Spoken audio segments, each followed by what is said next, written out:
नमस्कार, सत श्री अकाल, राम राम सा, खमाणी, वणक्कम, प्रणाम। आप सभी का ऑल्टरनेट मीडिया में फिर से स्वागत है। हमारे साथ जुड़े हैं अवनीश पीएन शर्मा सर। और पहले तो थोड़ी खट्टी वाली न्यूज़ सुनाऊँगी और फिर थोड़ी मीठी वाली न्यूज़ सुनाऊँगी, क्योंकि सारी न्यूज़ इम्पोर्टेंट होती हैं। आज अमित शाह जी लगातार 4 से 5 घंटे की बैठक का दौर जारी है। लगता है वो मुआयना ले रहे हैं कि वेस्ट बंगाल में सिचुएशन कैसी है। बट कुछ लोग खुराफाती है ना, क्या अक्सर एक कहावत है, चोर चोरी से जाए, सीना जोरी से ना जाए। आज दातान में, साउथ मिदनापुर में कुछ बड़ा करने की कार्रवाई थी। सर वहाँ से चाहूँगी कि वहाँ से शुरू करें। जी। देखिए, ऐसा है, ये जो फर्स्ट फेज का पूरे बंगाल चुनाव पे भी बात कर लेंगे, लेकिन अभी फर्स्ट फेज चूंकि कल सुबह से वहां पे मतदान शुरू हो जाएंगे। 152 वो सीटें हैं और 16 जिलों की 26 अलग अलग क्षेत्र। अब आप सोचिए कि जब मैं ये कहता हूं कि 16 जिले, तो भाई ठीक है, फिर वो 26 अलग अलग क्षेत्र कौन से हैं? हमारा जो समाज है उसमें वेस्ट बंगाल में भी अलग अलग पॉकेट्स हैं। अगर आप ये 152 सीटें देखेंगी तो उस लिहाज से आप ये चुनाव एक दूसरे तासीर के लिए लड़ा जा रहा है। और आपने जहां की बात की, वहां पर अभी जो सेकेंड फेज है उसके हिसाब से ये सारी हिंसाएं और इस तरह की चीजें हो रही हैं बंगाली पैटर्न पर, बंगालियों के बीच में, और बंगाल का विधानसभा चुनाव लड़ रही है, ये ध्यान दी।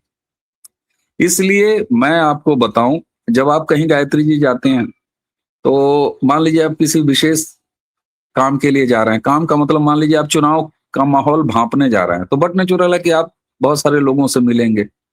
बहुत सारे लोग ऐसे मिलने वाले होते हैं जो बाद में लौटने के आने के बाद आपके संपर्क सूत्र हो जाते हैं। वो फिर आपको दिन दिन का डेवलपमेंट बताते हैं।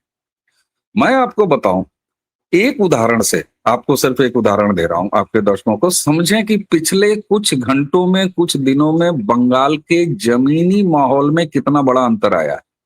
और वो अंतर लगातार मजबूत हो रहा है बहुत तेजी के साथ। ये मैं आपको एक उदाहरण से बताता हूं, फिर आपको एक बहुत महत्वपूर्ण बात बताऊंगा कि दरअसल टीएमसी के साथ इस समय किस तरह की स्थिति आ पड़ी है। मैं साल्ट लेक सिटी में गया था, वहां एक घर में मैंने स्टे भी किया। 3 वहां पर लेडीज थी जो इंटीरियर बिहार से आती, गांव की तरफ से आती है, सॉरी बंगाल के गांव की तरफ से आती है, ठीक है। मैंने उनसे पूछने का प्रयास किया तो ये, अब देखिए, 3 सूचनाएं उन्होंने दिया। पहली सूचना क्या दिया कि हमको जिस दिन पोलिंग होगी उस दिन छुट्टी लेना है, अपने गांव जाना है, गांव जाके वोट डालना है। और साथ में जो महत्वपूर्ण बात थी, ये मैं आपको बता रहा हूं 11 तारीख, साथ में जो महत्वपूर्ण बात थी कि जाना इसलिए है और वोट इसलिए डालना है। जब मैंने ये जानने का प्रयास किया कि मत किधर जाएगा, कि वहां पार्टी वाला हिसाब रखता है।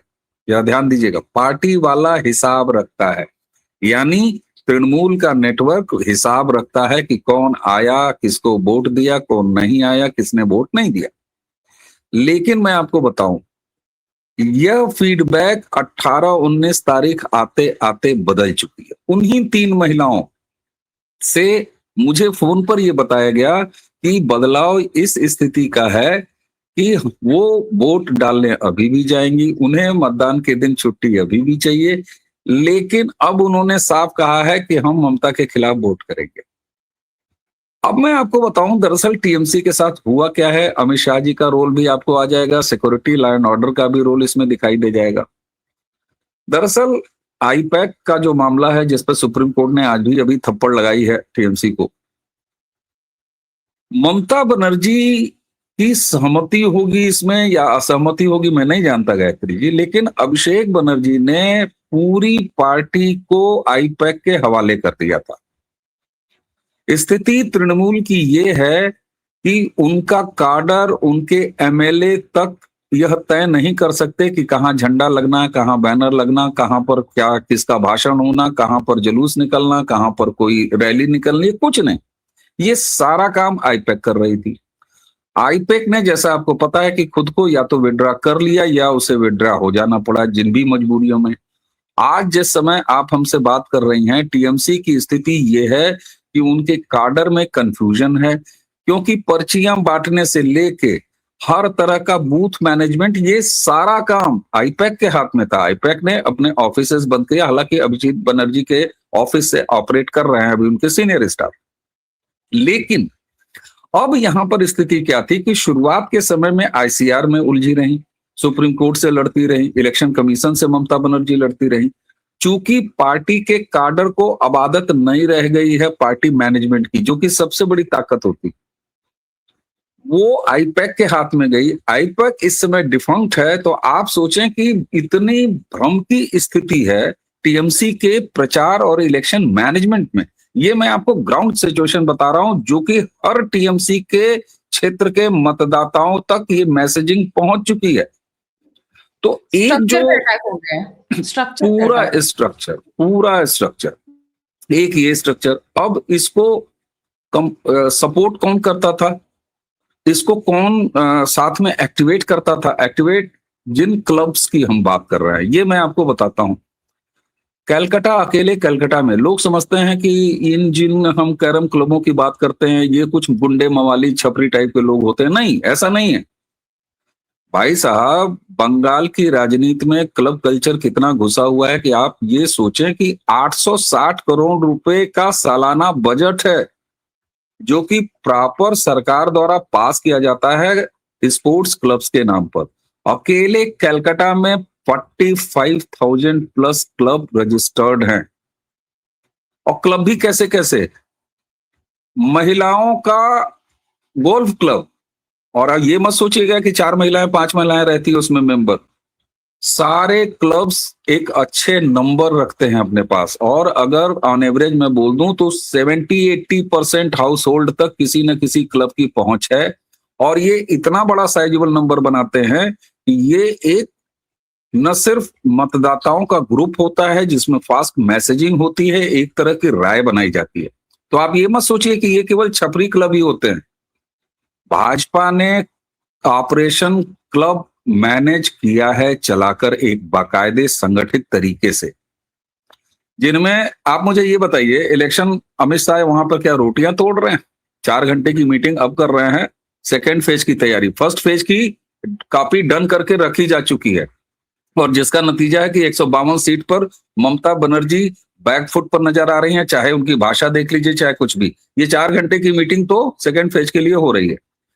उन क्लब्स तक को ये संदेश दिया गया कि भाई 860 करोड़ रुपए अगर बजट हो सकता है तो 1500 करोड़ कैसा रहेगा? बंगाल कभी भी किसी को सरकार में लाने के लिए, चुनने के लिए वो मत नहीं देता। आप कांग्रेस का 25 साल ले लीजिए, 34 साल लेफ्ट का ले लीजिए, उसने सत्ता से हटाने के लिए मतदान किया है हमेशा। इस बार ठीक 2011 की स्थिति है। आप टीएमसी की जगह, इस समय लेफ्ट की जगह टीएमसी कर दीजिए, और जहां टीएमसी की ममता बनर्जी 2011 में खड़ी थी वहां भारतीय जनता पार्टी को करें। और एक चीज और मैं आपको बताऊं, जो कि smart move Bharatiya Janata party, अब भी ये प्रयास होगा। देखिए दंगा किस बात पे हो रहा है, जय बांग्ला का एक नारा दिया गया, और मैं आपको ये बता रहा हूं कि आप अगर सोशल मीडिया के फीड्स देखेंगे या भाजपा के प्रचार देखेंगे, उनमें भगवा झंडे ज्यादा हैं, पार्टी के 1-2 झंडे हैं, और नारा भारतीय जनता पार्टी जिंदाबाद का नहीं लग रहा है। आपको 99.99% नारे जय श्री राम के लग रहे हैं। आप समझ रहे हैं, ममता बनर्जी ने बंगाली प्राइड की जमीन खेलने के लिए जय बांग्ला का नारा लगाया, लेकिन बीजेपी ने इस बार जो इलेक्शन मैनेजमेंट किया है ग्रास रूट लेवल पे, दरअसल बंगाली प्राइड, बंगाली अस्मिता, इसको जोड़ दिया है कि जो बंगाल में विकास नहीं है। बहुत अरसे के बाद काम पर बंगाल का चुनाव आ रहा है। बंगाल का चुनाव पलायन पर लड़ा जा रहा है। आप ये तमाम वीडियोस जो प्रवासियों को देख रहे हैं, जो हमारे बंगाली भाई हैं जो बाहर हैं, जो ट्रेन से आ रहे हैं, अलग अलग डेस्टिनेशन से आ रहे हैं, वीडियो बना रहे हैं, सिर्फ ये नहीं साइलेंटली आ रहे हैं, वीडियोस बना रहे हैं, उसको सोशल मीडिया पे पोस्ट कर रहे हैं। आप मुझे बताइए, क्या 2021 में ये माहौल वेस्ट बंगाल में था? आपने थारोली कवर किया? नहीं था। लोग बोल ही नहीं रहे थे। बंगाल बोलता तब है जब वो निर्णय ले चुका होता है और इस बात की आहट को पहचान चुका होता है कि हाँ, अब यहां बदलाव हो रहा है। मैंने महिलाओं वाला उदाहरण दिया। तो ये जो चिटपुट आपको हिंसा दिखाई दे रही है, निश्चित तौर पर ममता बनर्जी अभी भी प्रयास करेंगी। और एक चीज का तो मैं खुद ही सरप्राइज हूं मैं घूम घूम के बोल रहा हूँ, कहीं ऐसा ना हो कि सेकंड फेज के पहले ममता बनर्जी बोल भी डालें तो खैर मैं जिम्मेदार नहीं होऊंगा। मैं इस बात की प्रतीक्षा तक कर रहा हूँ गायत्री जी कि ममता बनर्जी कब ये कहेंगी कि ये मेरे जीवन का आखिरी चुनाव है। I wouldn't be Mamata surprised, कर देगी बहुत जल्दी। ममता बनर्जी का अभी ये दांव भी बाकी है, लेकिन भाजपा ने दरअसल बंगाली प्राइड को जिस हिसाब से मत दिया है और एक अजीब सी साइकोलॉजिकल चीज बैठाई है, जिसको मैंने महसूस किया लोगों से बातचीत करते हुए। बंगालियों को पिछड़े बंगाल की शर्म, ये बंगाली प्राइड पर शर्म है, ये मैसेज पहुंचा दिया है बीजेपी ने। है ना, कोशिश पूरी है और पर तैयारी भी पूरी है। अब ये दातन करके वेस्ट मिदनापुर में है, सेंट्रल और साउथ वेस्ट बंगाल में बड़ी कोशिश कर रहे हैं ये लोग वो कराने की, दंगे कराने की। बीजेपी कैंडिडेट अजीत कुमार जनक, ये वहाँ रैली हो रही थी, लोग वापस जा रहे थे रैली से, गुरिल्ला वॉरफेयर की स्टाइल में इन्होंने अटैक किया है रॉड से और इनसे चला दी है। पर सबसे मजेदार बात ये थी इसके बाद में कि इन्होंने किया तो सही, पर इनको रिपरकशंस पता नहीं थे कि इस बार पुलिस फोर्सेस बैठी हुई है, एक एक को टांग टांग के, जो पीछे बीपीएल बोलते हैं ना, जिसे वो जिंदगी ना मिलेगी दोबारा, उसी स्टाइल में डंडे में तेल लगा लगा के बहुत मजेदार इनको जवाब दिया। सबसे प्रॉब्लम क्या है ना, एग्जाम्पल सेट करना है। अगर यहाँ पे ये कामयाब हो जाते हैं एग्जाम्पल सेट करने में, that they can create violence again, तो लोगों में डर बैठ जाएगा, लोग घर के बाहर नहीं आएंगे। पर उसको रिवर्स खेलते हुए जो पिटाई हुई है इनकी, इनके गुरिल्ला वॉरफेयर की, इनकी मैं अब आगे वर्ड नहीं इस्तेमाल करूंगी, जो इनका जवाब दिया गया है वो बड़ा मजेदार था। So even if they are thinking कि वो बहुत कुछ कर लेंगे, क्योंकि कल फर्स्ट फेज की वोटिंग है, थैंकफुली अभी तक शांत है, क्योंकि ये इकलौता इंसिडेंस आया था जिसकी हम बात कर रहे हैं, उसके बाद काफी अलर्ट हो गए थे। सर रेशियो ये है कि 1 पुलिस ऑफिसर एंड 10 ये रिजर्व पुलिस पर्सनल से भेजे गए हैं। 1 पुलिस ऑफिसर वेस्ट बंगाल का, ratio 10 central arm police forces के। इस बार इनकी स्टेट इंटेलिजेंस के ऊपर भी ये लोग नहीं रिलाई कर रहे हैं। 800 लोगों को सर उठा लिया है। जब हमने लास्ट वीडियो किया था, आई थिंक 2-3 दिन पहले, तब मैंने ये हल्का सा जिक्र किया था कि 800 लोगों की लिस्ट बनी है, इनको सबको उठा लिया गया है जी। ये देखिए 800 वाला इंपॉर्टेंट इसलिए भी हो जाता है, ये 800 लोग कौन है? ये 800 वो लोग हैं जो सस्पेक्टेड हैं हमलावरों में 2021 के पोस्ट पोल जो हिंसा हुई थी। तो यहां पर ये महत्वपूर्ण है कि अभी सरकार में आए नहीं, रिजीम चेंज हुआ नहीं, लेकिन एक एक को उल्टा लटकाया जाएगा, सबका हिसाब होगा। ये चीजें सामने दिखाई दे रही हैं और सेंट्रल फोर्सेस तो ये काम बहुत धड़ल्ले से कर रही है, पहले से कर रही है। आप ने वो वीडियो भी मेरे ख्याल से दिखाया ही होगा, पिछली चर्चा में मेरे ख्याल से दिखाया था आपने, जिसमें उल्टा थप्पड़ जो है वो टीएमसी के लीडर को पड़ा था। वो वीडियो दिखा के ये तू ही है ना, और तो उसके बाद उसमें हाँ, ये तू ही है, तू ही है। तो ये सब चीजें एक तरफ तो उस काडर के अंदर जो अराजक एलिमेंट है उसको भयग्रस्त करता है कि नहीं भैया पिट जाओगे, निकल लो। दूसरा, उन्हें उस नेटवर्क से भी खबरें आ गई हैं कि नहीं भैया अब चीजें दूसरी तरफ जा रही हैं। और तीसरी तरफ क्या है कि ये जो हैवी डिप्लॉयमेंट है, आपने पुलिस की बात की, एक के पीछे 10, 5वीं रिंग में उनको रखा है स्टेट पुलिस को, 5वीं रिंग में। और इलेक्शन कमीशन जिस एग्रेसिव तरीके से एक एक छेद बंद करने के लिए अलग अलग ऑर्डर, अलग अलग प्रोविजन, अलग अलग व्यवस्थाएं कर रहा है। अब आप सोचिए, गोंद लगाओगे और इत्र लगाओगे तो दिमाग ठंडा कर दिया जाएगा। रैलीज बाइकों की, बाइक बंद हो गई हैं, कल से ही बंद हो गई हैं। रात में 4 पहिया वाहन बंद हो चुके हैं। रात में बाइक के पीछे कोई लटक के 4 छपरी, वो नहीं चल सकते। ये सारी चीजें अब ये नहीं है कि टीएमसी के गुंडा काडर की गुंडाई रोकने के लिए हो रही हैं। इससे ज्यादा वो रोक तो रही ही हैं, इससे ज्यादा घर के अंदर तैयार बैठी बंगाली जनता, बंगाली मतदाताओं का हौसला और उन्हें फिल ऑफ सिक्योरिटी दे रही हैं कि कल जब सुबह 7 बजे तो आपको निकलना है, निकल के जाइए। और बात बात पे जो ये सोर्स जामिंग करते हैं, जो मतदाताओं को निकलने नहीं देते, उसके लिए सीसीटीवी की फुटेज अगर जरा सी बंद हुई रिपोल कराएंगे। अगर किसी ने भी शिकायत कर दिया कि हमसे सोर्स जामिंग की, हमारे यहाँ परेशान करने की, हमको घर से निकलने के में परेशानी क्रिएट की, रीपोलिंग कराएंगे। 5 लोगों से ज्यादा, 3 तो फर्स्ट ऑफिसर, सेकंड और थर्ड ऑफिसर होते हैं, एक प्रिजाइडिंग होता है, 4 ये होते हैं और एक मतदाता होता है, 5।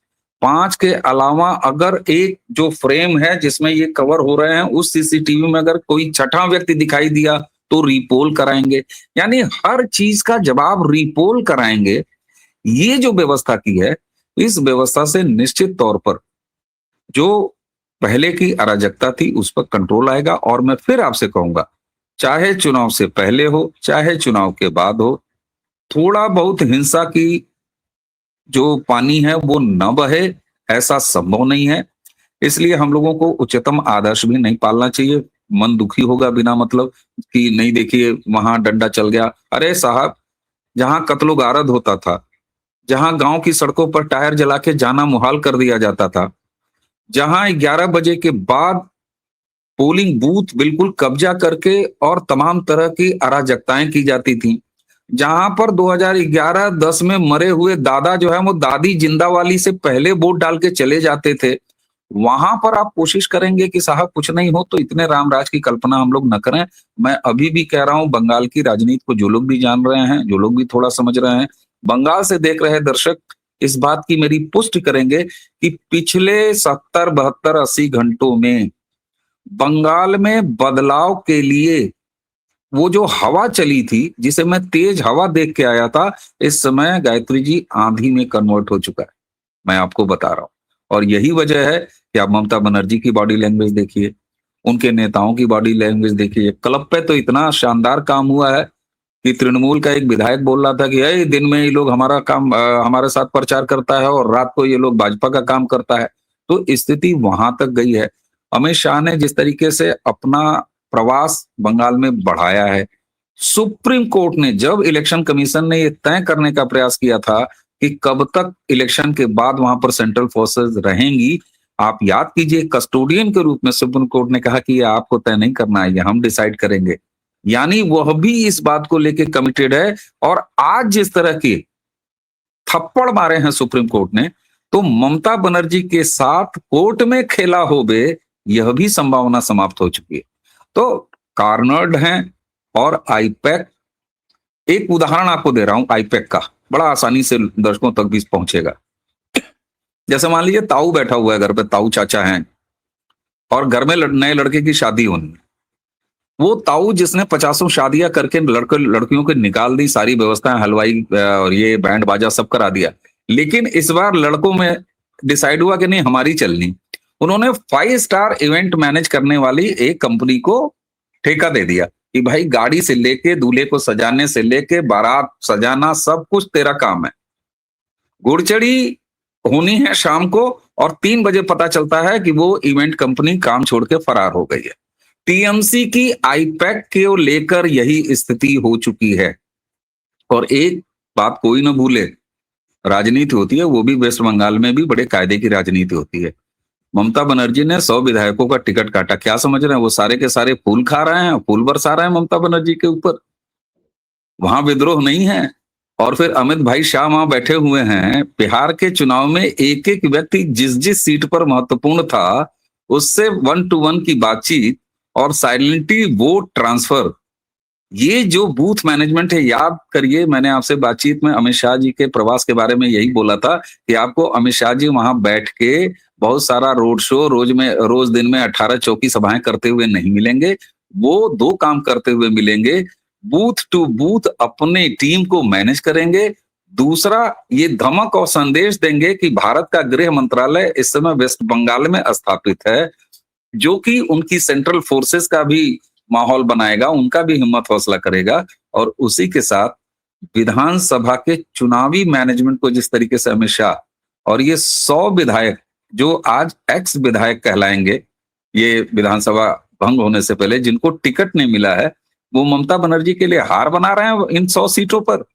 तो मैं आपको बता रहा हूं, इन सर 152 सीटों, सर थोड़ा और बताइए ना, वो हार नहीं बना रहे हैं तो क्या कह रहे हैं? शाह जी के साथ मीटिंग तो नहीं हो गई है? क्योंकि वहीं से सारी बात पलट जाती है, या शाह जी के कोई मैसेंजर मिल के आ गए हैं उनसे? नहीं, एक चीज और देखिए, लोगों को लगता है कि 10% का ये लोग अंतर बताते हैं। हम लोग जब भी बात करते हैं ना कि टीएमसी और बीजेपी में 10% का वोट अंतर था, और वो SIR ने पार दिया, वो सब छोड़ दीजिए। एक चीज बड़ा रोचक आंकड़ा है, किसी की सीटें कैसे बढ़ जाती हैं और कम वोटों का अंतर होने के बाद भी कैसे घट जाती हैं या बढ़ जाती है, दोनों होता है। ममता बनर्जी की पार्टी TMC का करीब 55 ऐसी सीटें हैं जहां 1-1 लाख 1.5 लाख जैसे भारी मार्जिन से TMC ने वो सीटें जीती है। ऐसा सारी सीटों पर नहीं है। मैंने आपसे आपके कार्यक्रम में भी बताया था, कई जगह बताया था कि लगभग 157-58 ऐसी सीटें हैं जहां 25,000 से नीचे का मार्जिन रहा। ये जो 152 सीटें हो रही है, मैं इसका आंकड़ा बताऊं, केवल ये नहीं है कि 58 सीटें वहां पर 77 में से बीजेपी जीत के आई है, बाकी के 84 इन 152 सीटों पर वहां बीजेपी तृणमूल से कम अंतर पर हारी है और 84 जगहों पर सेकंड रही है। तो 58 को अगर 3-4% का भी 38 से अगर उछाल मिलता है बीजेपी को, तो ये 58 इस आउट ऑफ 152, ये आपको इतना रैपिड इसमें चेंज दिखाई देगा कि कहीं ऐसा ना हो कि आंकड़ों में शतक लगा ले इन 152 में भारतीय जनता पार्टी। मैं आपको बता रहा हूं क्यों, क्योंकि जब भी कोई मुझसे नंबर पे बात करता है तो मैं एक ही बात कर रहा हूं वेस्ट बंगाल के लिए। कोई पूछ रहा है कि कितनी सीटें, हम कहते देखो यार, हम नंबर पे काम नहीं करते, लेकिन हम नंबर बता भी रहे हैं। वेस्ट बंगाल ने कभी भी इस तरह का मतदान नहीं किया है कि 10-5 विधायकों का अंतर हो, कभी किया है क्या? इतिहास देख लीजिए भाई। उसने जब 25 साल के बाद कांग्रेस को हटाया तो कांग्रेस का नाम लेवा नहीं छोड़ा, भर भर के उठा के दे दिया लेफ्ट को, और लेफ्ट को जब नकारा तो लेफ्ट को कहीं का नहीं छोड़ा, एकदम रसातल में, और भर भर के दे दिया TMC को। तो मैं ये कतई नहीं मानता हूं कि इस बार ये फितरत बदलेगा वेस्ट बंगाल। इस बार भी वो परिवर्तन जब करेगा तो सफाई से झाड़ू मारेगा और ऐतिहासिक नंबर्स आपको दिखाई देंगे। कोई क्लोज फाइट नहीं होती है बंगाल में, न इस बार होगी। क्यों? क्योंकि बंगाल सत्ता से हटाने के लिए वोट करता है, और इस कदर वोट करता है कि सामने वाले को भर भर के वोट दे देता है। तो मैं कोई क्लोज फाइट नहीं देख रहा हूं इस बार भी। ममता अगर जाएंगी तो बिल्कुल क्लीन स्वीप होगा। मेरे पास भी सर यही रिपोर्ट्स आ रही हैं। कल एक बहुत अच्छी न्यूज आई जिसको हमने बहुत पूरी तरीके से नहीं कवर कर पाए थे हम लोग, but 1.7 lakh meetings by RSS, that's a number. मतलब 2.25 लाख मीटिंग सभाएं उन्होंने की है अंदर ही अंदर ममता के राज में। हैट्स ऑफ, दंडवत प्रणाम, क्योंकि ममता के राज में मीटिंग करना, देखिए महाराष्ट्र छोड़ दीजिए, दिल्ली छोड़ दीजिए, हरियाणा छोड़ दीजिए, इनका अलग ही बैकग्राउंड है, वहां पे लीडरशिप अलग है, सेंटर के करीब है, बीजेपी का शासन रहा है। ममता जैसी Tadaka, I am sorry madam, sorry Didi ji, माफ कर दीजिएगा, गलती से निकल गया, उन आप जैसी महानुभाव के नीचे उन्होंने इतनी बड़ी मीटिंग कैसे कर ली, मुझे तो इस बात का ताज्जुब है। नहीं, मुझे इस बात पर ताज्जुब है कि आपको इस बात का ताज्जुब क्यों है। अब पता नहीं कौन सा अलंकार हो गया ये। गायत्री जी याद कीजिए, मैंने पिछली बातचीत में कहा था कि RSS के लोगों ने ये टारगेट खुद से लिया है कि हर एक हाउस होल्ड से मतदान होने के घंटे से पहले 5 बार वो मिलेंगे। आप जिन लाखों के नंबर्स की बात कर रही हैं, चलिए मैं थोड़ा सा और डिस्क्लोज करता हूं। मैं वहां तो मिल के आया कितने लोग काम कर रहे हैं। मैंने पिछले वीडियो में आपसे बताया था कि लगभग 125 के आसपास होटल और गेस्ट हाउसेस जो हैं वो बुक्ड हैं अपनी फुल कैपेसिटी में। और आप जरा देखिए टीमें कैसी कैसी बनाई गई हैं। मुझे एक सज्जन जो जमीन पर एक्टिव है उसी टीम से, उन्होंने ये जानकारी दी। सीनियर सिटीजन में भी कितने स्टेट गवर्नमेंट से रिटायर्ड, सेंट्रल गवर्नमेंट से रिटायर्ड, सेंट्रल गवर्नमेंट से अगर रिटायर्ड हैं तो उसमें डिफेंस फोर्सेस से रिटायर्ड, वो उनके लिए अलग। इस तरीके से अलग अलग टीमें बनाई गई हैं और उन्होंने ये काम किया है। और वो काम क्या करते हैं, वो ये नहीं कहते कि ये कमल का फूल है, फलाने विधायक को चुनना है, नहीं। मैं जब ये कह रहा हूं कि बीजेपी ने बड़ी स्मार्टली बंगाली प्राइड को अभाव से जोड़ दिया है और उस पर कहा है कि इसकी जिम्मेदार ममता बनर्जी हैं, तो ये ऐसे ही नेटवर्किंग से संभव हो पाता है, जिसमें जाना, अच्छा पानी नहीं आता, पानी इतने ही आता है, अच्छा बच्चा कहाँ पढ़ने जाता है, स्कूल की व्यवस्था ठीक नहीं है, अच्छा ये जनधन योजनाएं यहाँ ठीक से लागू नहीं है, अच्छा कृषि फसल बीमा योजना यहाँ नहीं मिलती, अच्छा यहाँ पर स्कूलों की ये स्थिति है, तनख्वाह इतनी ही मिलती है, यूपी में तो इतनी मिलती है। ये सारी चीजें आरएसएस के लोग कम्युनिकेट करते हैं और फिर अस्मिता, फील, क्यों ये भाजपा के झंडे, भाजपा की टोली चल रही है प्रचार करने, भगवा झंडे ज्यादा हैं, जय श्री राम के नारे हैं, ये कहां से आ रहा है? इसको डिकोड करिए आप। वहां तो भारतीय जनता पार्टी जिंदाबाद, फलाने भैया का टेम्पो हाई है, फलाना हमारा भाई है, भाई यही तो पॉलिटिकल नारे होते हैं। कोई नहीं है टक्कर में, गायत्री जी हाँ मत पड़ो चक्कर में, भाई यही तो नारे होते हैं। लेकिन बंगाल में तो ये नारे नहीं दिखाई दे रहे। बंगाल में जय श्री राम, जय श्री राम, जय श्री राम के नारे ये कहां से आते हैं? तो आरएसएस के काम करने का यही तरीका है। और जिस तरीके से, एक बात मैं अंतिम कहूंगा जो मैं फील करके आया हूं, बंगाल का मतदाता भारतीय जनता पार्टी से 100 कदम आगे, 100 मीटर 200 मीटर आगे दौड़ा चला जा रहा है परिवर्तन के लिए। भाजपा पीछे पीछे भाग रही है। ये स्थिति है बंगाल में, मैं आपको बताऊं, ये स्थिति है बंगाल में। बंगाल का मतदाता सत्ता से बाहर रखना चाहता है, वहां पीछे कई बार, हालांकि ये आईपैक वाला जब लोचा आया है तो चूंकि ये आधे टाइम तो एसआईआर में उलझी रही, आधे टाइम इनका अब आईपैक का जो पूरा पीछे से नेटवर्क है वो गायब हो गया है। बीजेपी अब बूथ मैनेजमेंट पे और ग्राउंड पर इस मामले में भारी पड़ रही, क्योंकि वो कछुआ गति से ही लगी रही। नेटवर्क उसका टीएमसी के मुकाबले कमजोर ही सही, नंबर्स में भी, लेकिन वो चूंकि लगातार लगी रही और पब्लिक का सेंटिमेंट उसके साथ आके जुड़ गया। और ये जो झालमुड़ी कांड है ना, जो इन्होंने झालमुड़ी 10 रुपए की झालमुड़ी का जो कांड किया है हमारे मोदी काका ने, बिहार का चुनाव याद कीजिए, एक हेलीपैड पर उतरे, गमछा निकाला, 4 बार घुमाया। संकेत की राजनीति। एक और बताता हूं, लक्षद्वीप का केस याद कीजिए, किस तरीके से एक कुर्सी लगा के बैठे और खेला खत्म हो गया।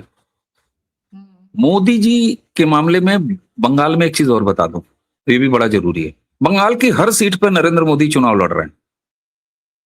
किसी को अगर अजीब लगे तो अजीब नहीं लगना चाहिए। बंगाल में भाजपा का मतलब नरेंद्र मोदी, यह हकीकत है। हाँ, ये भी उतना ही सही है कि बिना घोषित किए शुभेंदु अधिकारी को इस्टेब्लिश हो गए हैं वहां पर बंगाल के बेटे के रूप में, मोदी जी के दूत के रूप में। लेकिन हर सीट पर नरेंद्र मोदी खुद चुनाव लड़ रहे हैं। उनके दाएं हेमंता बिश्व शर्मा का मॉडल है, उनके बाएं योगी आदित्यनाथ का मॉडल है, उनके इधर धामी का मॉडल है, ये सब कुछ है। लेकिन नरेंद्र मोदी ही चुनाव लड़ रहे हैं हर सीट पर। इसलिए नरेंद्र मोदी को पर्सनल अटैक करना टीएमसी के लिए लगातार भारी पड़ेगा। जो इन्होंने उखाड़ने की बात की है ममता बनर्जी ने, वो बहुत भारी पड़ेगा।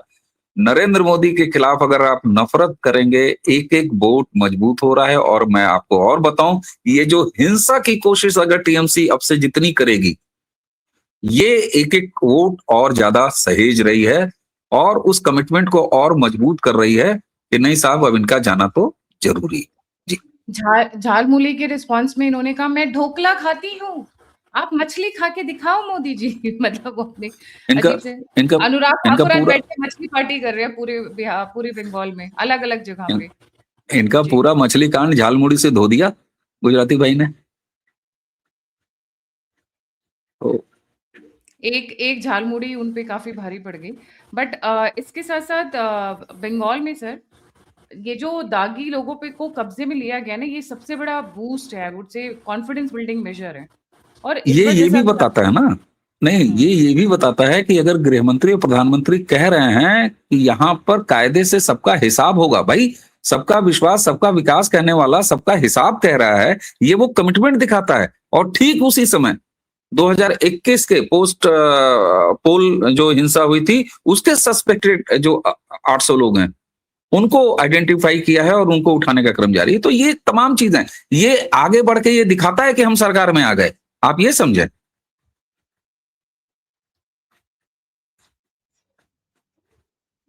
सर, तो इनको उठा कौन रहा है? क्योंकि स्टेट पुलिस को तो ये इन्वॉल्व नहीं कर रहे हैं, तो उनको उठा इलेक्शन कमीशन, सेंट्रल फोर्सेस।